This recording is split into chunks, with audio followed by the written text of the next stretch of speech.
ಏನು ಮಾಡಬೇಕಾಗಿತ್ತಾ ಅಥವಾ ಬೇಡ ಅಂತ? ಇಲ್ಲ, ಈಗ ಸರ್ಕಾರನೇ ಕ್ರಮ ತಗೋಬೇಕಾಗಿತ್ತು. ಮುಖ್ಯಮಂತ್ರಿಗಳು ಅದೇ ಭಾಗದವ್ರು ಅದಾರ, ಕಾವೇರಿ ತಟದವರೇ ಅದಾರ. ಮತ್ತೊಂದು ಗಟ್ಟಿಯಾದಂಥ ನಿರ್ಣಯ ತೊಗೋಬೇಕಾಗಿತ್ತು. ಯಾವ್ಯಾವುದಕ್ಕೂ ಗಟ್ಟಿಯಾದ ನಿರ್ಣಯ ತೊಗೋತಾರೆ. ಯಾರೇ 10 ರೂಪಾಯಿ ಲಂಚ ತಂದರೆ ಅವ್ರನ್ನ ಒಳಗೆ ಹಾಕ್ತೀನಿ, ನಾನು ಹಿಡಿದು ಹೇಳ್ತೀನಿ, ಏನೇನೋ ಡೈಲಾಗ್ ಹೊಡಿತಿರ್ತಾರೆ. ಮೊದಲೆಲ್ಲ ಭಾಳ ಡೈಲಾಗ್ ಹೊಡಿತಿದ್ರು ಅವರು, ಕಾವೇರಿಗೆ ಏನಾರ ಆದ್ರೆ ಹಂಗೆ ಹಿಂಗೆ ಅಂತೇಳಿ.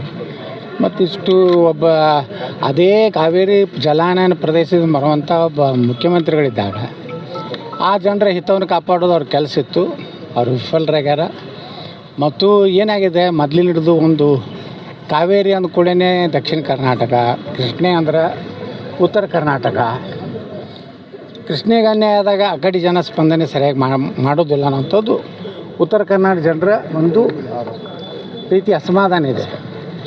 ಇದು ಸಮಗ್ರ ಕರ್ನಾಟಕದ ವಿಚಾರ ಬಂದಾಗ ಕಾವೇರಿ ಭಾಗದಲ್ಲಿ ಅನ್ಯಾಯವಾದಾಗೂ ಉತ್ತರ ಕರ್ನಾಟಕದ ಸ್ಪಂದನೆ ಆಗಬೇಕು. ಉತ್ತರ ಕರ್ನಾಟಕದ ಕೃಷ್ಣಾ ಮೇಲೆ ಅನ್ಯಾಯ ಆದಾಗೂ ಕಾವೇರಿ ಭಾಗದವರು ಬೆಂಬಲ ಕೊಡಬೇಕು. ಆ ರೀತಿ ರಾಜ್ಯದಲ್ಲಿ ಯಾವ ರಾಜಕೀಯ ಪಕ್ಷಗಳು ನಾವೆಲ್ಲ ಭಾಷಣ ಮಾಡ್ತೀವಿ ವಿಧಾನಸಭೆಯಲ್ಲಿ. ಕಾವೇರಿ ಮತ್ತು ಕೃಷ್ಣ ಅಂದರೆ ಕರ್ನಾಟಕದ 2 ಕಣ್ಣಿದ್ದಂಗೆ, ಯಾವುದೇ ಒಂದು ಕಣ್ಣಿಗೆ ಇದು ಆದ್ರೂ ತಪ್ಪು ಅಂತ ಮಾಡ್ತೀವಿ. ಆದರೆ ಆ ಭಾವನೆ ಜನರಲ್ಲಿ ತರುವಂಥ ಕೆಲಸ ರಾಜಕೀಯ ಪಕ್ಷಗಳು ಮಾಡಿಲ್ಲ. ಈ ರಕ್ಷಣಾ ವೇದಿಕೆಗಳಂತರೂ ತುಟಿ ಪಿಟಕ್ಕನ್ನಲ್ಲ. BJP ಇದ್ದಾಗ ಕರ್ನಾಟಕ ರಕ್ಷಣಾ ವೇದಿಕೆಯವರು ಎಷ್ಟು ಜಿಗಿದಾಡ್ತಿದ್ರು, ಟಣ ಜಿಗಿದಾಡ್ತಿದ್ರು.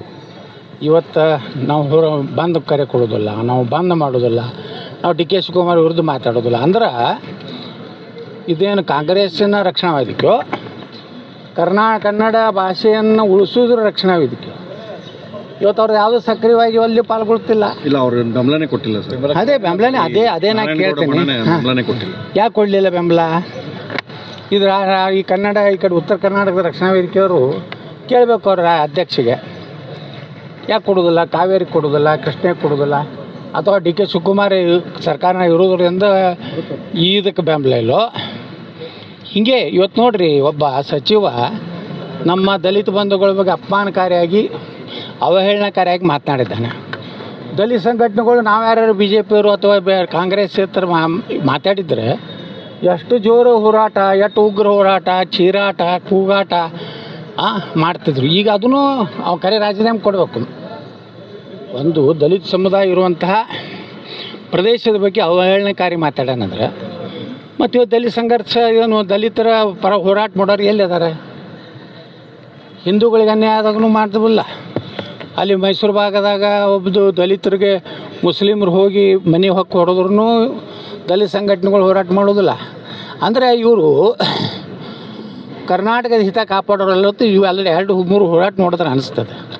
ಅದಕ್ಕೆ ಮುಖ್ಯಮಂತ್ರಿಗಳು ಈ ಹೋರಾಟ ನಿರಸಾಗಿದೆ, ವಿಫಲ ಆಗಿದೆ ಅನ್ನೋಕ್ಕಿಂತ ನೀವು ಪ್ರಾಮಾಣಿಕವಾಗಿ ಆ ಭಾಗದ ಜನಪ್ರತಿನಿಧಿ ಇದ್ದೀರಿ ಮತ್ತು ಆ ಭಾಗದವರೇ ನೀರಾವರಿ ಸಚಿವರಾಗ್ಯಾರ ಈಗ ಮನೆ ಚಲುವರಾಯಸ್ವಾಮಿ ಅವರು. ಮತ್ತು ನಿಮ್ಮ ಸ್ಟ್ಯಾಂಡ್ ಏನು ಹೇಳ್ರಿ ರಾಜ್ಯದ ಜನರಿಗೆ? ಇದೇ BJP ಸರ್ಕಾರ ಇದ್ದಾಗ ಇಡೀ ವಿಧಾನಸಭೆಯಲ್ಲಿ ಗಲಾಟೆ ಮಾಡ್ತಿದ್ರಿ.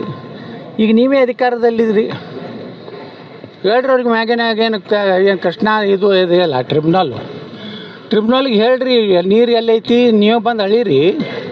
ಸುಮ್ಮನೆ ನೀರು ಬಿಡ್ರಿ ತಾಲ್ಕೂತ್ ಆದೇಶ ಮಾಡಿದ್ರೆ ಹಂಗೆ? ವಾಸ್ತವಿಕವಾಗಿ ಆ ಒಂದು ಪ್ರದೇಶಕ್ಕೆ ಬರಬೇಕು. ಸರಿಯಾಗಿ ಮಾಡಲಾರ್ದಕ್ಕೆ ಈ ರೀತಿ ಎಲ್ಲ ವಸೂಲಿ ಹಚ್ಚಿದ ವಕೀಲರಿ ಮೆರಿಟ್ ಮ್ಯಾಗ ವಕೀಲರು ಕೊಡಬೇಕು. ತಮಿಳ್ನಾಡದವ್ರು ನೋಡ್ರಿ ಎಂತಿಂಥ ವಕೀಲರು ಕೊಡ್ತಾರವ್ರು.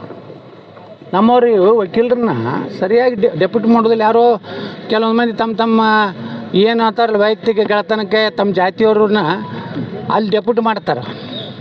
ತಮಿಳ್ನಾಡದವ್ರು ಹಂಗಿಲ್ಲ, ಇಡೀ ಇಂಡಿಯಾದಾಗ ಟಾಪ್ 10 ಇರುವಂಥ ವಕೀಲರನ್ನ ಅವರು ಹೈರ್ ಮಾಡ್ತಾರೆ. ಇದನ್ನು ಮಾಡೋದಿಲ್ಲ, ದೊಡ್ಡ ಮಿಸ್ಟೇಕ್ ಇದು. ಯಾಕಂದ್ರೆ ಅಲ್ಲಿ ಕೂತವ್ರಿಗೆ ನಮ್ಮ ಪರಿಸ್ಥಿತಿಯನ್ನು ಭಾಳ ಅವ್ರಿಗೆ ಅರ್ಥ ಆಗುವಂಗೆ ಮತ್ತು ಅವ್ರಿಗೇನು ಹೇಳಬೇಕು, ನೀವು ನೀರು ಬಿಡೋದು ಹೇಳ್ತೀರಿ, ನಮ್ಮಲ್ಲಿ ಇಷ್ಟು ಸ್ಟೋರೇಜ್ ಐತಿ, ನಮ್ಮ ಇಷ್ಟು ಎಕರೆ ನೀರಾವರಿ ಬೇಕು, ಬೆಂಗಳೂರು ಅಂತ ಮಹಾನಗರ ಕುಡಿ ನೀರು ಬೇಕು, ಮತ್ತು ಅನೇಕ ಗ್ರಾಮೀಣ ಪ್ರದೇಶದಲ್ಲಿ ಕುಡಿ ನೀರು ಕಾವೇರಿ ಮೇಲೆ ಡಿಪೆಂಡ್ ಅದ. ನೀವು ಅಲ್ಲಿ ಸರಿಯಾಗಿ ವಾದ ಮಾಡಿರಿ, ಅದು ಮಾಡೋದಿಲ್ಲ. ಬರೀ ಎಲ್ಲದ್ರಾಗೂ ಬರೀ ರೊಕ್ಕ ಹೊಡಿದು ಕೆಲಸ ಬಿಟ್ರೆ ಅಂಥ ವಕೀಲರು ಕೊಟ್ಟರೆ ಹೆಂಗೆ ಉದ್ಧಾರ ಆಗ್ತದೆ ಕರ್ನಾಟಕ? ಈ ನಮ್ಮ ಕೃಷ್ಣಾದಾಗೂ ಅದೇ ಪರಿಸ್ಥಿತಿ ಬಂದೆ, ನಮಗೆ ಪಾಲು ಸರಿಯಾಗಿ ಇನ್ನೂ ಹೋರಾಟ ಮಾಡಕತ್ತೀವಿ ನಾವು. ಕೃಷ್ಣ ಸಿಗ್ತಾ ಇಲ್ಲ ಸರ್. ಸಿಗ್ತಾ ಇಲ್ಲ ಸರ್. ಕಾಶಪ್ಪನವರು ಸಮುದಾಯದ ಬಗ್ಗೆ ಒಂದು ಅಪಶಬ್ದ